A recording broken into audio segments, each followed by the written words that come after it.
Mannuthy Edappally toll പാതയിൽ 3 വർഷത്തിനിടെ അമിത വേഗതയ്ക്കും red signal ലംഘനത്തിനും പിടിയിലായത് 17 ലക്ഷം വാഹനങ്ങൾ. പിഴയിട്ടത് 70 കോടി രൂപയ്ക്കധികം. എന്നിട്ടും നിയമലംഘനവും അപകടങ്ങളും കുറയ്ക്കാനായില്ലെന്ന് കണക്കുകൾ സൂചിപ്പിക്കുന്നു. ഈ കാലയളവിൽ ട്രാഫിക് ജംഗ്ഷനുകളിൽ മാത്രം 400ഓളം വാഹനാപകടങ്ങളിൽ മരിച്ചത് 150ഓളം പേരാണ്. മണ്ണൂത്തി ഇടപ്പള്ളി നാലുവരിപ്പാതയിൽ സ്ഥാപിച്ചിരിക്കുന്ന 38 ക്യാമറകളിൽ 3 വർഷത്തിനിടെ പതിഞ്ഞത് 17 ലക്ഷം നിയമലംഘനങ്ങൾ. ഇതിൽ 2,61,143 വാഹനങ്ങൾ റെഡ് സിഗ്നൽ ലംഘിച്ചു. റെഡ് സിഗ്നൽ ലംഘിക്കുന്നവർക്ക് 1000 രൂപയും അമിത വേഗതയ്ക്ക് 400 രൂപയുമാണ് പിഴ. ഓരോ വർഷവും നിയമലംഘനം നടത്തി അപകടം വരുത്തുന്നവരുടെ എണ്ണം കൂടുന്നതായാണ് കണക്കുകൾ വ്യക്തമാക്കുന്നത്.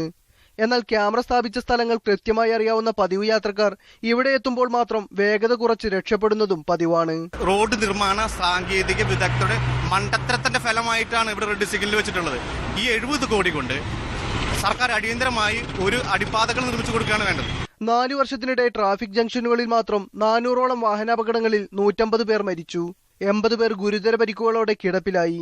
250ഓളം പേർക്ക് സാരമായി പരിക്കേൽക്കുകയും ചെയ്തു. കാൽനടയാത്രക്കാരാണ് പരിക്കേറ്റവരിലും മരിച്ചവരിലും കൂടുതൽ.